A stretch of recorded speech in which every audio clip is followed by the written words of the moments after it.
2차 문제 같은 경우에는 주관식이죠. 객관식이 아니라 50점 하나, 10점 5개가 나옵니다. 예전 기출문제를 한번 말씀을 드려볼게요. 2차 관세법에서 뭐라고 나온 적이 있었냐면은 관세법상 법 적용의 원칙에 대하여 설명하시오. 법 적용의 관세법 적용의 원칙에 대하여 설명하시오. 근데 이 문제가 나왔을 때 관세법 구조를 모르면 얘가 뭘 질문하는지 파악이 안 돼요. 얘가 질문하는 게 뭐였냐면은 우리 글씨는 작지만 한번 볼게요. 맨 앞에 1장이 있죠. 조문표 1장에 보시면 쭉 내려오면 2절이라고 보라색 글씨로 써 있어요. 제목이 뭐예요? 2절 제목이 법 적용의 원칙이죠. 그 2절에 딸려 있는 애가 5조, 6조, 7조예요. 5조, 6조, 7조 쓰는 문제야. 그거는. 비슷한 문제 또 그 다음에 또 나왔어요. 관세법상 기간과 기한에 대하여 설명하시오. 이것도 법구조 모르면 헛소리 쓰는 거야. 기간과 기한 그 밑에 바로 나오죠. 3절 기간과 기한 해서 3절에 딸려있는 애들이 몇 조예요? 8조, 9조, 10조야. 이거 쓰는 문제였어요. 그러니까 관세법 특히 2차에서는 이런 구조를 좀 보셔야 돼요. 우리 관세법이 지금 1장부터 13장까지 되어 있죠. 구성이. 장으로 일단 크게 나눠져 있어요. 1장부터 13장까지. 1장 총칙부터 해서 13장 보칙까지. 그 다음에 그 장으로만 구별이 되어 있는 게 아니라 그 밑에 절로 또 쪼개놨어. 1장에 보시면 1절, 2절, 3절, 4절, 5절은 삭제됐고 이렇게 구분이 돼 있죠. 그렇죠? 그 밑에 우리가 법이다 라고 하면 몇 조 이런 얘기를 많이 들어보셨죠. 그 밑에 조로 구분이 돼 있는 거예요. 1조 목적, 2조 정의 뭐 이런 식으로. 그렇죠? 그래서 이 조가 우리한테 한마디로 주인공이라고 볼 수 있겠죠.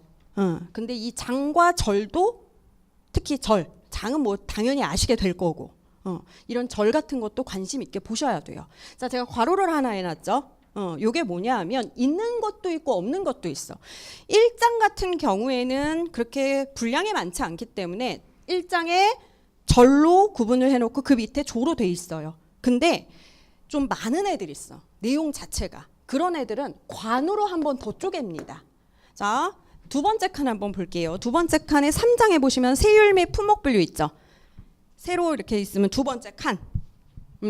세율 및 품목분류 보시면 1절 통칙 있죠. 2절 세율의 조정이라고 있죠. 이 2절이 범위가 되게 많아요. 쭉 나오죠. 얘네들은 관으로 한번 더 쪼갰어요. 그렇죠? 그래서 제1관 덤핑방지관세에서 51조부터 쭉 나오고 제2관 상계관세에서 또 나오고 그렇죠? 이런 식으로 구성이 되어 있는 거예요. 1차에서 중요하지 않아요.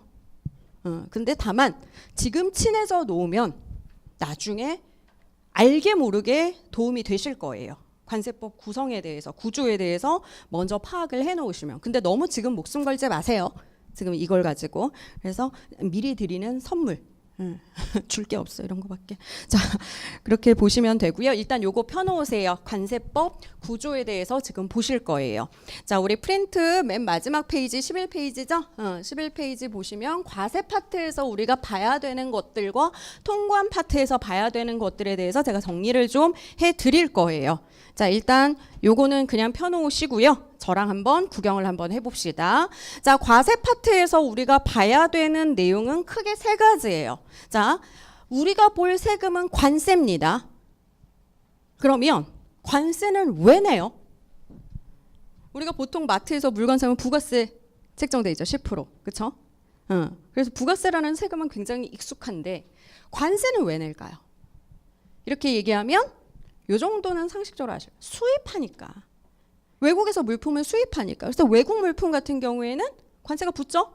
나중에 계산도 해볼 거예요. 우리가 물품을 수입할 때 얼만큼의 세금을 내야 되는. 이건 그냥 상식적인 그냥 그 시험은 안 나와. 관세가 얼마인가요? 이렇게는 안 나와. 어쨌든 그래서 물품을 수입하는 거. 수출하는 물품에는 세금도 안 내요. 그렇죠? 그래서 물품을 수입하는 게 하니까 관세를 내죠. 우리가 이렇게 세금을 내야 될 이유가 생겼다라는 거를 법적인 용어로 납세 의무가 성립했다라고 얘기를 합니다. 한마디로 어떤 아저씨가 외국에서 물품을 수입하니까 그 물품에는 관세라는 세금이 붙으니까 걔는 납세 의무가 생긴 거예요. 세금을 내야 될 이유가 생겼다라는 거예요. 그걸 우리는 법적인 용어로, 우리가 일상생활 용어랑 이제 법적인 용어를 좀 같이 쓰면서 좀 친해지셔야 됩니다. 법적 용어가 사실 우리한테 익숙하지 않잖아요. 그냥 세금 내야 되면 세금 내셔야 돼요. 이렇게 얘기하지 납세 의무가 성립하셨습니다. 이렇게는 얘기 안 한단 말이야. 그렇죠? 근데 법에서는 이렇게 얘기해요. 그래서 납세 의무가 성립했다라고 얘기를 합니다. 관세라는 세금에 대해서 납세 의무가 성립했다. 그 이유는 뭐냐? 그냥 뭐 내야 되니까 이거는 말이 안 돼. 과세하는 세금이라는 것을 부과해야 되는 요건을 충족했기 때문이에요. 과세 요건을 충족했다라고 얘기를 합니다. 그리고 그 과세 요건은 더 많이 볼 수도 있지만 우리는 크게 4가지로 봅니다. 4대 과세 요건.